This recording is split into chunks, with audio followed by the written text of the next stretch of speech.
Very special thanks to Affordable Prestige Cars for providing the Jag in this review, and as you can kind of tell from a lot of the content that I've done with them on the channel, they do tend to specialise in Jags, first and foremost, XKs, XJs, XFs, etc. So if you are on the market for a Jag like that, especially a higher performance one, then of course give them a look, especially if you are in the southwest of the UK, so click the link right below this video in the description to check out their current stock.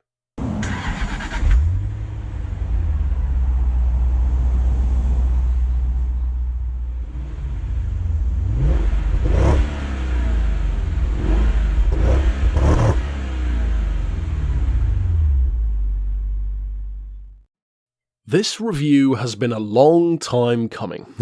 As many of you who have followed the Beards and Cars series will know, this is a very important review because I've already featured extensively the newer X150 shape. There are one or two variations that I haven't done, but including buying my own, I've had a pretty comprehensive experience with the newer XK and the XKR in particular. This one though is possibly the most requested car I've had to actually review on the channel, which I find interesting. It's a car with a lot of fan fervour. It definitely still sees a ton of love within its community, including the newer cars as well, such as in the owners forums that I'm a part of, owners clubs on Facebook for example, and other places as well. So the question is, primarily, how does this car stand on its own 2 feet, but of course, how does it compare to the new one? That's always the question that's going to come up, unless of course, like me, you don't really have options. If you already know that you either definitely prefer this one over the newer car, or in my case, already prefer the newer car over this one, in terms of stuff like the looks and the interior and, you know, used prices and all that kind of stuff, then you might want to stay open to comparing the two. Now, I'm going to get even further into that side of things when I most likely do an actual rival showdown within the series that's already featured the XK in a number of different episodes between this one and the newer car. So stick around on the channel for that, and of course a lot of you will be keen to see that one if you are in the market or are just fans of the XK. First of all though, how does it stand on its own? What is this car like as kind of a time capsule of the earlier 2000s, coming of course originally from the 90s. This car began production in 96, the model year was 97 officially, ended in 2006 when they replaced it with the car that I purchased, the X150 shape, with of course the aluminium body, looks much more like an Aston DB9, whereas this car looks more like a DB7. And of course there's good reason for that, because it actually shares that car's DNA. It also shares some DNA and even the same engine spec as the XJR, and of course recently I reviewed the XJR on the channel as well. Now the very first thing that struck me about this car as soon as I got in is that it might be a little bit more snug than I originally anticipated whenever it does come around for me to review an actual DB7, because if it's anything like this car, it is snug with a capital S. This is super low, very sleek, and it has much more of a streamlined looking torpedo or cigar shaped body compared to the newer X150. The X150 has much more of a Fisker Karma kind of approach to its design, wherein the design is based on the hips and the way it flows around the large wheels, whereas this older car is much more about just the shape of the body, and the wheels are kind of more of an afterthought. They're just there, but most of what you're looking at is based on the shape of the pure body alone, with that really, as I said, streamlined torpedo-esque appearance. I can certainly see why some, especially older drivers, will think this has a prettier or more classic look. My thoughts are already out there in that regard. I have a clear favourite and that hasn't changed. This one though does have, for sure, a certain charm that even mine didn't have. The newer car feels to me more like a budget supercar, almost. It has tremendous presence on the road, sounds stunning, looks fantastic, unbelievable value for money, great handling. You know, it's a fantastic car. There is a reason why I bought one at the end of the day. This one to me has much more of like an old school British charm to it, where I would never accuse this of looking like a supercar. And of course there are some people who would disagree. To me this looks like more a modern interpretation of a 60s GT. This one to me feels and looks more like a modern day E-Type than mine did. And again, that will definitely lend itself more towards certain drivers than others. The interior is a very cozy place to be, and that has both upsides and downsides. I will say the interior is much more atmospheric and much more characterful than the newer car. It feels almost like you're sitting in a little gentleman's club. You've got the plush, thick, comfy leather seats, the real wood dash that envelops the car, these little interesting dials, or in the case of this car, which is a slightly newer one, that small center screen, and it does have a certain older charm to it where, even though this one is a 2003 car, it still kind of retains that 90s DNA. The payoff though, as I alluded to at the start of the video, is space.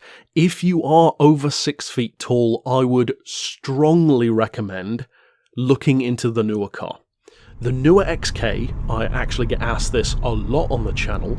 How tall am I? How much space is in the newer one? Well, to clear that up, I'm 6'3". The newer car, I believe, could easily fit somebody who's 6'7", 6'8". It literally has that kind of legroom and headroom. It's fantastic, even with the hardtop. This one definitely doesn't compare to that. If you are over 6 feet, you are going to be snug in this car. As you can see from the side profile shots of me in the vehicle, I've got the seat as far back as it can go, pretty heavily reclined, and as you can see from where my knees are, they are pretty much on the dash.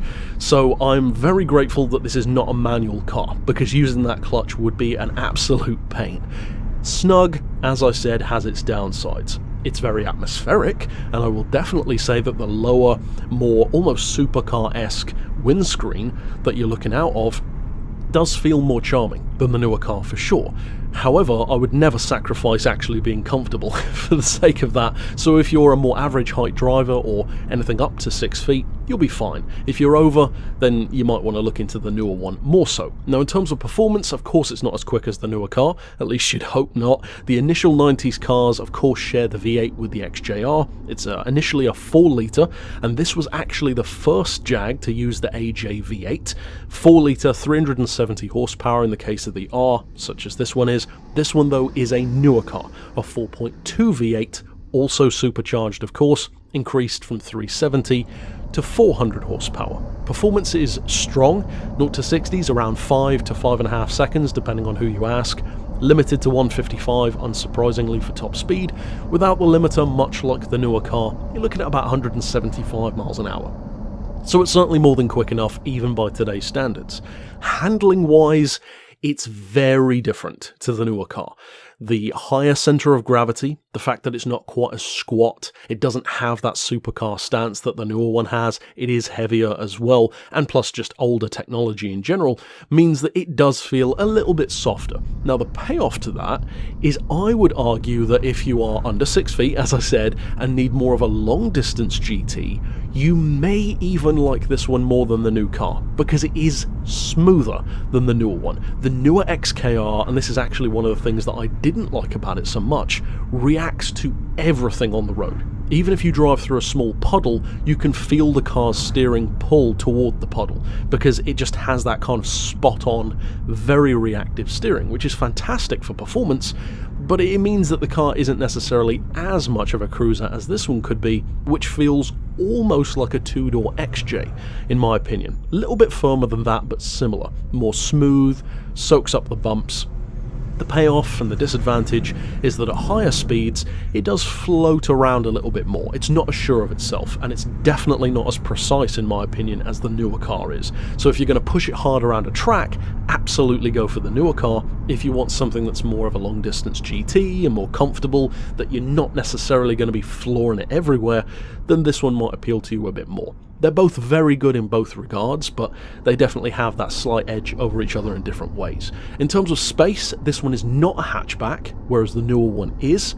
The trunk space is still good for what it is because it's not a small car. In fact, this is, though, smaller than the Maserati 4200 of the time, which is surprising to me because these Jags always looked kind of big and kind of long, but the Maserati is in fact bigger, if I recall correctly, and of course I reviewed that car on the channel as well.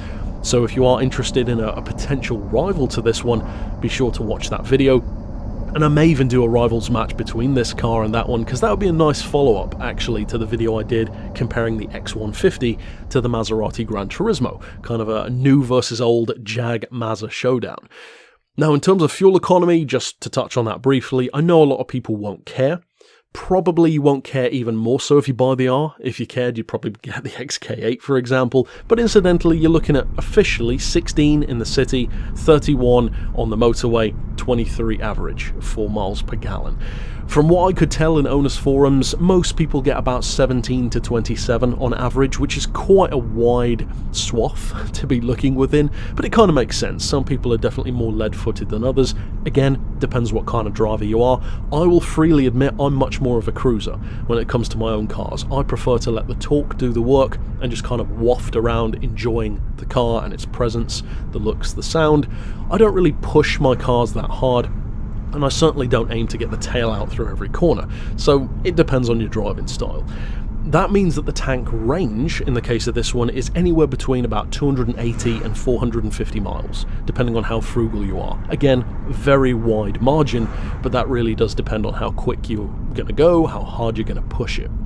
In terms of values, definitely undercuts the newer car, which is no surprise at all. If you're going to look for an original 370 horsepower, like late 90s shape, you can get those for as low as like $5,000 if you're willing to go to 6-figure miles. It's a risk that you might want to take, and it certainly has even more of that classic charm if you want to get one of these, which incidentally had a facelift in 2002, which went up to that 4.2, and then a more major facelift in 2004, and you can definitely tell the difference with that facelift. This one, you're looking at about $8,000 entry point, about 10 to 12 average, and as high as, well, about 20-ish. You can even go higher if you go for one of the last cars, like a 2005, 2006 with the 4.2, 400 horsepower, the full-on facelift, like right before they changed it to the new car.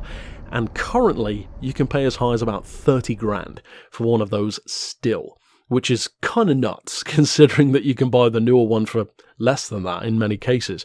Now, in terms of issues which these can face, of course, the newer one has its gremlins as well, and I've talked about, as I said, that before on the channel. As far as these, you want to be looking for the window seals, check the wheel arches for any corrosion. You want to be looking at timing chains on the older cars in particular, check for any rattling on the tensioner. 2002, they improved that, and then even more so in 2005. So again, that depends on the age of the car and the mileage.